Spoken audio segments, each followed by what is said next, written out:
Michael, what pleased you most about that tonight? Well, the obvious thing would say that it was a more complete performance. We stuck at it for longer. Thought North brought a really challenging brand to us. They certainly want to put speed on the game. The game was really fast early, and we could have come into half time and sort of strayed from what we were doing, but felt really confident in the process that we were going with, and we needed to just keep doing it.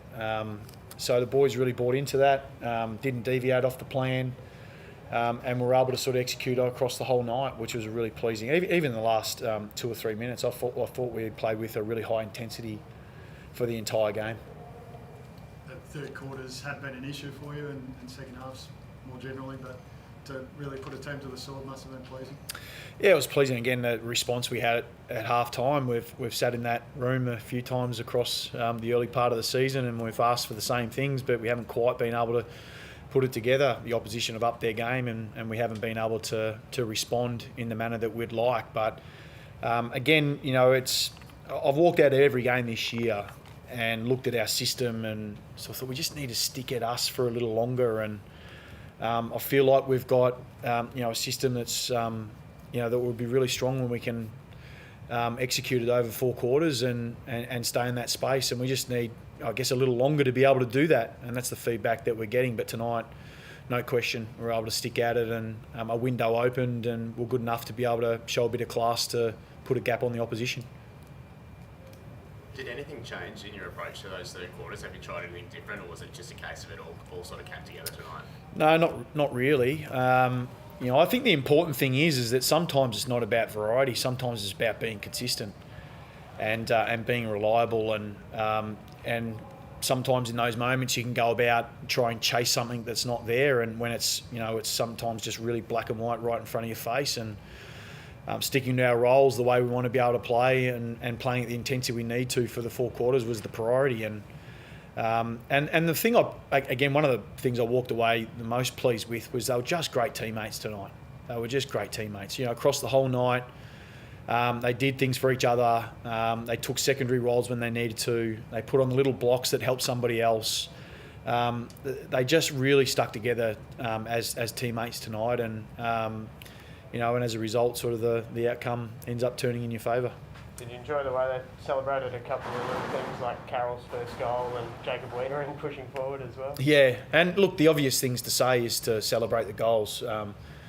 My experience is when you turn the lens on other things like spalls and tackles and doing something for your teammate and your unrewarded runs. I mean, they're things that coaches have been talking about for ages, isn't it? But being able to hit that on repeat is really important for us. And I think our supporters are coming and watching and seeing as a team that gives effort, and we're really reliable around the contest. We've been really consistent in that. I think they're coming to watch us, and they're seeing a group of blokes that are playing for each other, and we have to do that for longer. What we're trying to still continually work on is making sure that we can perfect our system, and we've had some ebb and flows in that, but every time I walk away from a game I sort of think, no, we've just got to stick at this for a little longer. How did you see Tom De Koning's effort? I think he lost the hit-outs, but he won the clearances around the ground and centre clearances. So I guess Pitney's loss perhaps not as big as many people would think, or potentially. I would like clearly Pitto out there.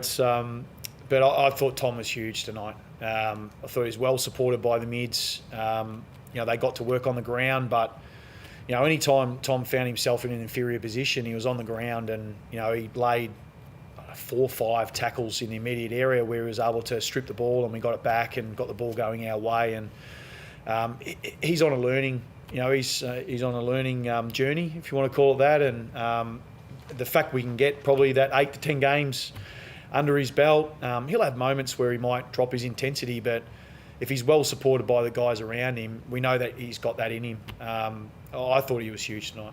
How big a challenge is it going to be for him to back up every week for the next couple of months? Oh, that's all our challenge. I mean, I don't just throw that to Tom, I throw it to all of us. And he's one part in that, and he's certainly up for it. He spoke about it during the week and said, I feel like I'm ready to do it. And we're ready to give it to him and back him in. And again, I don't have that confidence off convenience. I have that confidence off a body of work that he's had. He's going to get some continuity there. He's going to be mentored by Cruz and by Pitto, through this period of time, and he's got a midfield there that's there for him. So he sets himself up well, but he played a really good game for us tonight. Was there a concern early? Did he have a foot or an ankle injury or something? He had his boot off, getting checked out. No, not sure. I might have had a restrapping, but that's about it as far as I'm aware. Any updates on Liam Stocker and then Zach Williams before the game? So Zach was a bit tight through his calf from training on Thursday. So we assessed that this morning, and it just wasn't sound enough really to warrant to take the risk there. And Plough was ready to step in, so that was a pretty simple one. And the other one you sort of asked, sorry? Stocker? Oh, Stocker, yeah, the shoulder. So, again, we'll assess that. We feel like he's... it's not too bad, but like all these, we take a couple of days to assess it and then give you the information from there.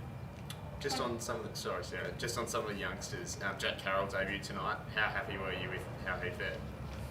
I'm really pleased he got to go. He had a really strong pre-season.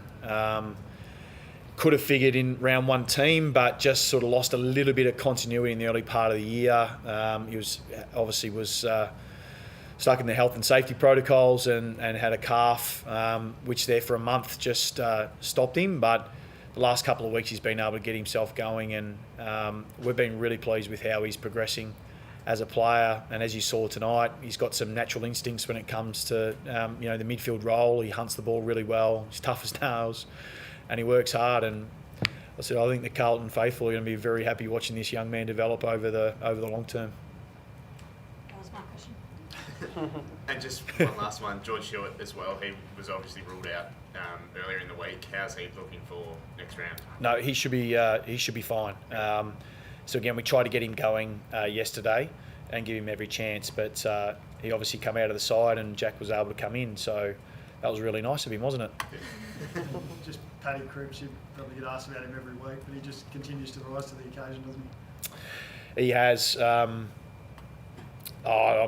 just wrapped with how he's going. He talks a lot about earning the right, and it's been something he's been very, very passionate about. And if there's anyone that's leading from the front when it comes to that, it's been him. Not just what he's doing out here, but also how he's leading this group throughout the week. And he's extremely hungry, as a few boys are. And we're pretty committed with this direction that we're going in. That hope that we had is starting to turn into some belief about the way we're going about it, and so now for us the challenge is that how do we just provide that consistency week in, week out, and right throughout quarters. Just had him start tonight too. Provided just some real drive off halfback, didn't he? Yeah, we could be here a while tonight. I was just really pleased with the team, the way they approached it. But yeah, some of Sardi's closeouts and winning ground ball, and you think he's out of it and he gets back into it. It was a pretty special night from him tonight. Thank you. Cheers.